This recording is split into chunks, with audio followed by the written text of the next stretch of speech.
Este ano baixaram um decreto, este ano está promovido o Santos Dumont. Até chefe índio resolveu entender de Santos Dumont. Todo mundo lançou projetos sobre Santos Dumont, etc.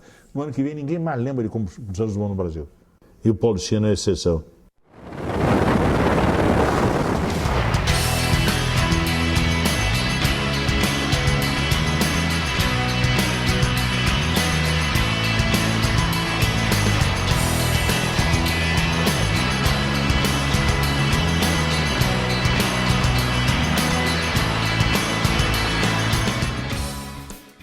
Na década de 30, a aviação começou a crescer muito, tanto a aviação comercial como a aviação militar. E isso exigia pilotos. E pilotos exigiam aviões de treinamento. Porque o Paulistinha nasceu no Campo de Marte e foi construído por um mecânico chamado Fritz Rösler. Esse Fritz Rösler é um mecânico de aviação e ele resolveu construir um avião e tomou como base o antigo Piper. Nascido nos Estados Unidos em 1930, o avião Piper Cub era utilizado para o treinamento civil de pilotos americanos. A Piper havia lançado um modelo que foi chamado de Piper Cub e esse avião, uma certa quantidade dele foi comprada e distribuída aos aeroclubes no Brasil. E os pilotos gostavam muito dele, os alunos também. Então, a ideia era fabricar uma aeronave que tivesse características semelhantes, nacional, que não pagasse royalties, que pudesse ser feita aqui e que tivesse as mesmas características. É assim que ele nasceu. Em agosto de 1942 surge a CAP, Companhia Aeronáutica Paulista. A empresa formada por Francisco Pinatari era a mais nova criação do empresário para o Grupo Pinatari, um dos maiores polos industriais da época. Para desenvolver os projetos, Pinatari precisava de assessoria técnica. Para isso contou com uma forte ligação ao IPT, Instituto de Pesquisas Tecnológicas. A parceria entre esses dois órgãos, CAP e IPT, deu origem ao projeto do CAP-4, avião que ficou conhecido comercialmente como Paulistinha. Naquele tempo havia um polo de engenheiros aeronáuticos no IPT, Instituto de Pesquisas Tecnológicas, que hoje é da USP e é a Escola Politécnica, né?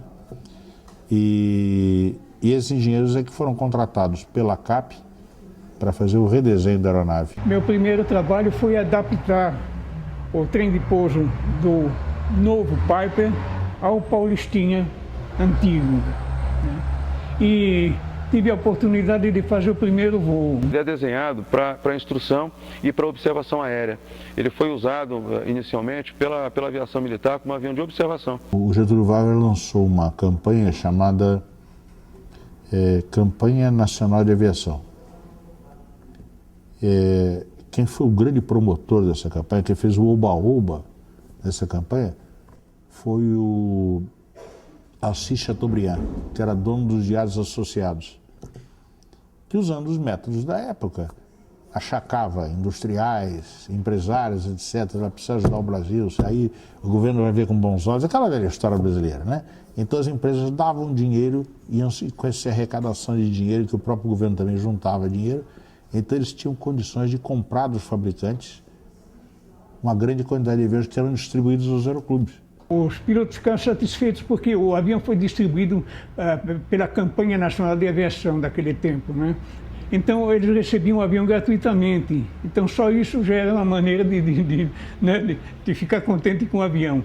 E como o avião realmente tinha boas qualidades, ele formou inúmeros pilotos. O Paulistinha é feito com tubos de aço revestidos em tecelagem, assim como as asas, que são feitas de madeira brasileira chamada frejol.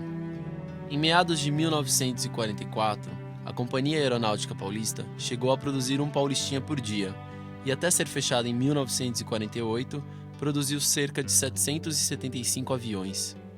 Com o final da Segunda Guerra Mundial, o governo parou de investir em aeronaves de treinamento e, com isso, o apoio que o Paulistinha recebia acabou, levando o empresário Francisco Pinatari a congelar o projeto. O dono, que chamava Pinatari, resolveu parar a fabricação de aviões para se dedicar a outros setores mais lucrativos, né? Porque é a Laminação Nacional de Metais, que chamava a firma dele, e eles precisavam de espaço para coisas, talvez para eles, mais importantes que os aviões.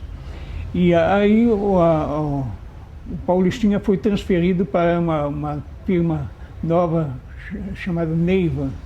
Em meados dos anos 50, o governo chegou à conclusão que precisaria importar uma quantidade de aviões.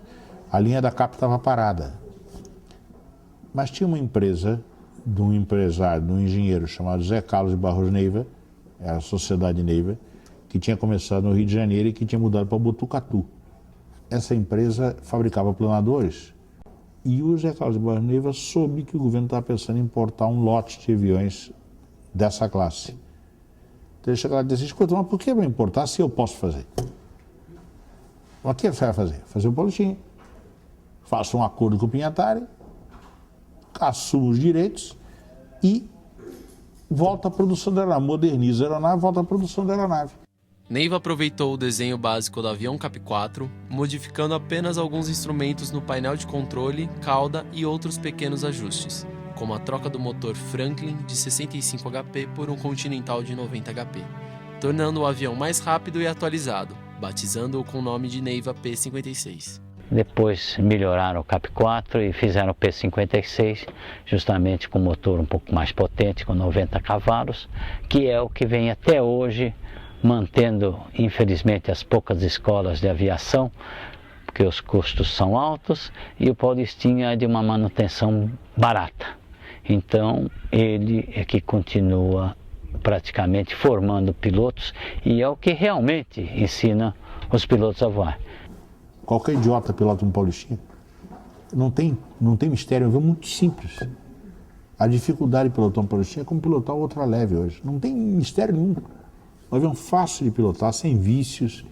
Desde 1943 até hoje, foram fabricados cerca de 1.100 Paulistinhas, tornando-se assim o avião da categoria treinador mais fabricado no mundo. Graças ao Paulistinha, o Brasil deu impulso à indústria aeronáutica e à formação de pilotos. Teve um papel importantíssimo. Eu acho que, sobretudo, porque ele manteve funcionando a indústria aeronáutica brasileira no período 42, 43 até 52, 55, etc. Até em 10 anos, 10, 15 anos, foi o único avião feito em grande série no Brasil. Então a indústria aeronáutica brasileira sobreviveu no período de pós-guerra graças ao Paulistinha, né? E segunda coisa, ele formou gerações de pilotos. Ele ajudou a criar dezenas de aeroclubes, a maioria dos quais sobrevive até hoje. Então esse papel você não pode ignorar isso.